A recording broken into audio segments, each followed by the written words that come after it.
In today's edition of Inside Project 2025, we're going to focus on Chapter 18, the Department of Labor and its related agencies. But the first thing I want to show you is a lesson in rhetoric, not in policy. So I want to go to page 605, in which it says the policy, it's noteworthy because they want to allow states and local governments to block their employees' right to organize a union.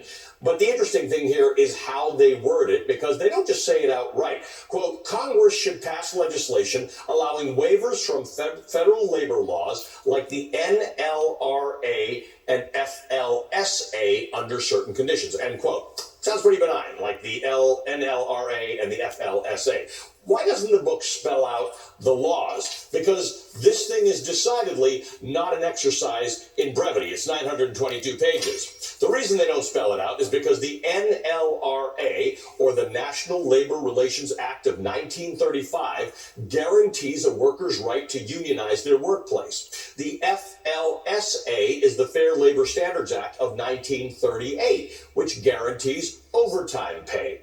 Project 2025 wants states to be able to ignore these basic and long-held guarantees. Forget about undoing Roe or even the civil rights movement before that. The architects of this document want to take us back even further. They basically want to undo the New Deal, but they don't want you to be able to tell that that's what they're doing, so they're hiding the ball in the hope that you won't read it at all. But even if you do read it, like my team has, you won't realize that Project 2025 wants to eliminate basic workers' rights that lifted America out of child labor and the sweatshop era. And as we covered last week, this book also plans to create taxes, raise taxes for millions of Americans. So when you pair that with the anti-worker policy that plans that are in this particular chapter, Chapter 18, what you have is an all-out assault on the working class. Let's start with unions. For many, this is the first step to proper representation in the workplace.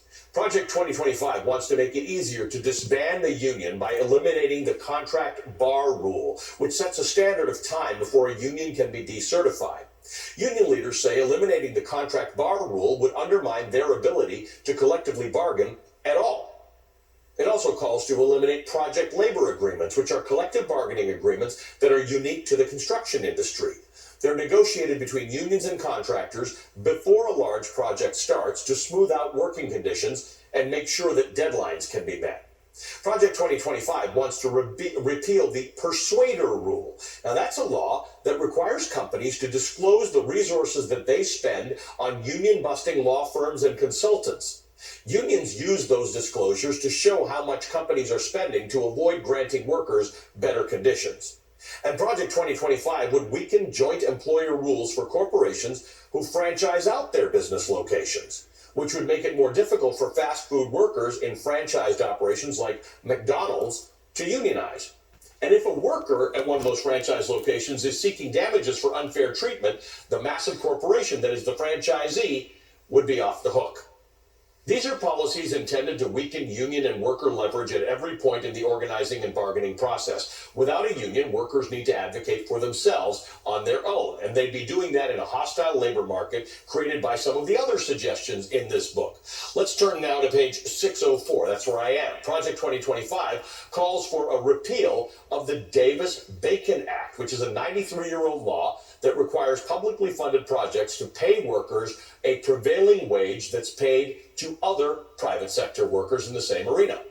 Now, repealing that would drive down public project wages at a time when federal infrastructure construction is on the rise. But it doesn't stop there. Project 2025 takes a stab at overtime pay as well. Right now, workers are eligible for overtime pay that is 1.5 times their regular rate when they work more than 40 hours a week. So I want to go back to page 592 for this one, because this is really interesting. Project 2025 suggests that employers and employees should be able to set a 2 or 4 week period over which to calculate overtime.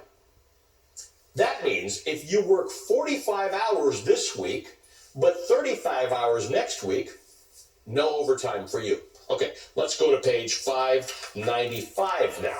Project 2025 suggests that the government make it easier for teenagers to seek what they literally call inherently dangerous jobs. Let me read this to you. Some young adults show an interest in inherently dangerous jobs. Current rules forbid many young people, even if it is their family running the business, from working in such jobs. With parental consent and proper training, they say teenagers should be allowed to operate heavy machinery, because that is what our republic was missing. Children operating heavy machinery. Chapter 18 of Project 2025 also takes a strong stance. Children operating heavy machinery. Gotta have a little fun with Project 2025. Project 2025 also takes a strong stance on discrimination in the workplace. It is in favor of it.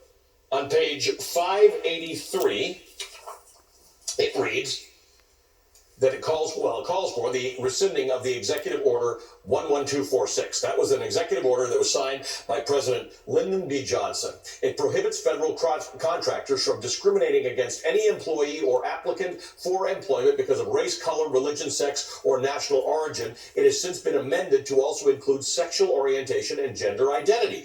On page 595, Project 2025 takes aim specifically at LGBTQ workers. It says the president should direct agencies to rescind regulations interpreting sex discrimination provisions as prohibiting discrimination on the basis of sexual orientation, gender identity, transgender status, sex characteristics, etc.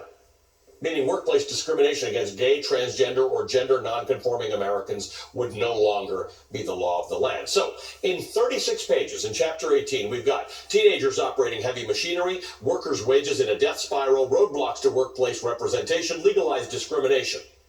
Who is this for? Who does this benefit? What do you think?